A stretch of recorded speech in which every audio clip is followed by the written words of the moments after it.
Hello guys, so today we are going to change the thermostat on this car just because it hasn't been overheating. It's been doing the opposite, which is um, it hasn't been warming up to 90 degrees, so it's just been sitting on around 54 to 57 ish.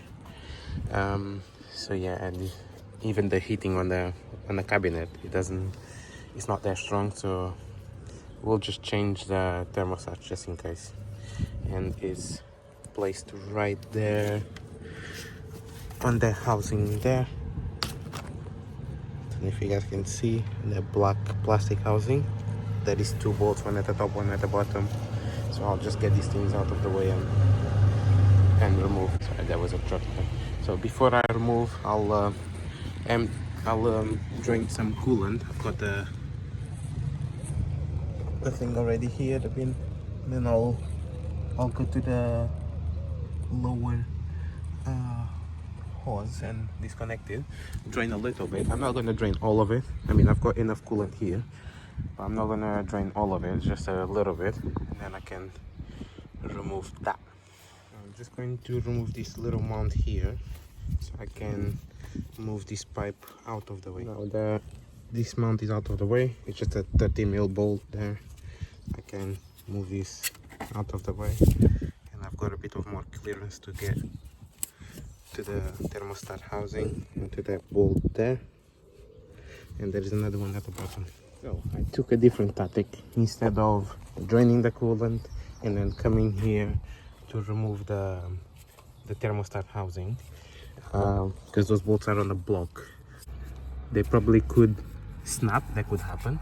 So what I decided to do, instead of wasting coolant and then coming here and then something goes wrong, I decided to crack these 2 bolts loose and first, so then I can do the rest. Yes, it's not draining yet because I didn't detach the housing. So what I'm going to do is, they are both cracked loose now. There is no leaks on the ground yet, so I'm just gonna disconnect the hose at the bottom and then drain some coolant, and then I can fully remove that. So there is a little tap just there, which makes it easier to drain. Draining some coolant now.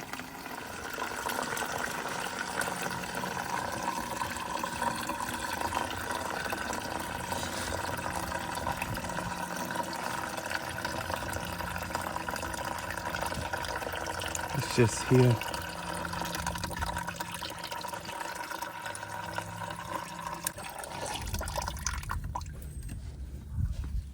See that?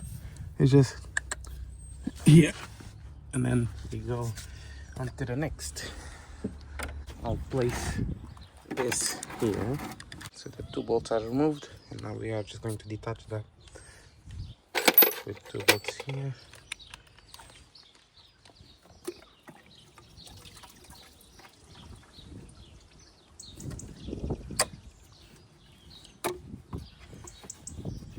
Now we can see, no we can. Now we can see the thermostat just right there. And after a lot of persuasion, it came out. It was stuck, proper stuck in there. So yeah, that's it. That's them 2 together, the old one and the new one. Yeah, let's get it on. I'll clean it. I'll give it a clean on there first. And as you can see, that was really rusty. It's time to go. That's the new one there, placed now. Get out of the way. There you go. I'm just going to put the rubber seal. Everything now is in place. Not everything, but yeah.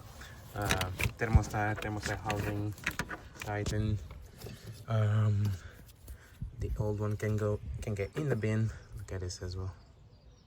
This was cooked. Yummy.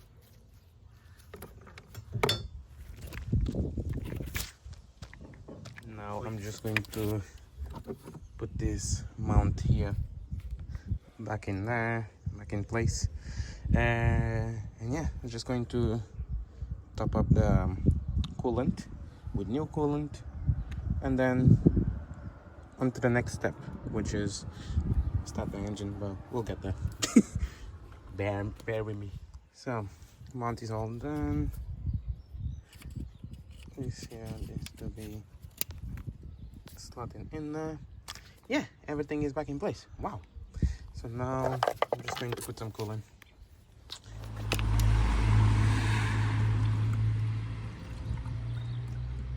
Now that the coolant is on the maximum on the reservoir, I'm going to start the engine and put the heater on the maximum setting and on the minimum, on the lowest setting for the fan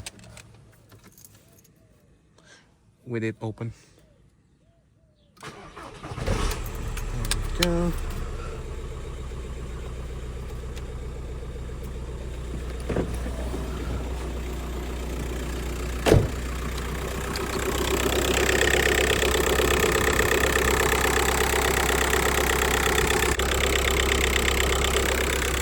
I just need to top it up as we go.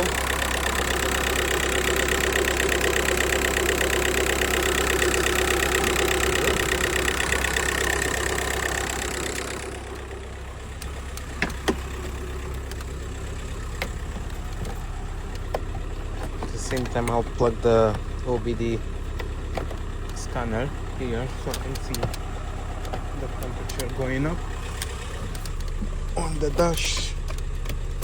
Not on the dash, on this one.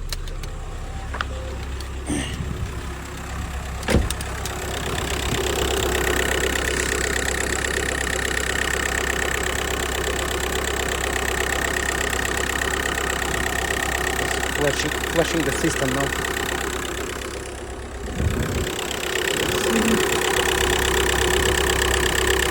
Connect it to the car.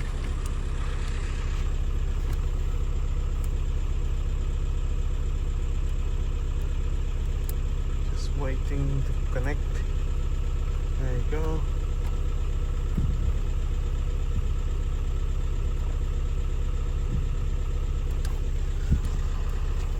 Okay, temperature at the moment is 20 degrees. The cooler temp going up to 21. You see the levels.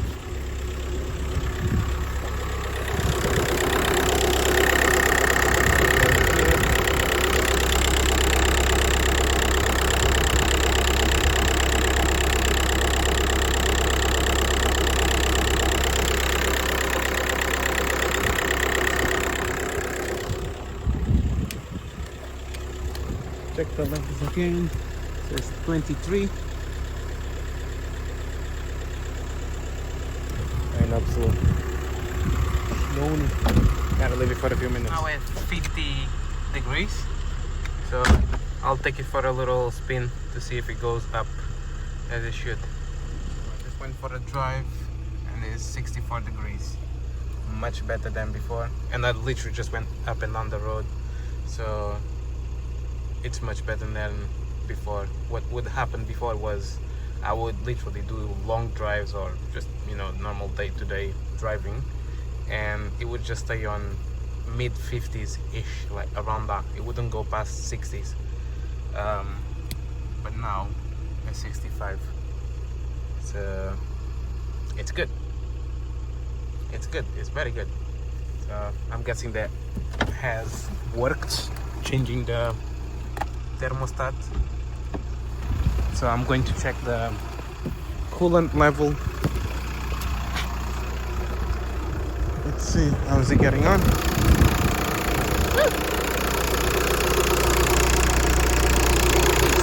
we need to top it up. Coolant is topped up, so good news. And the car is working properly, so that's more good news. Yeah.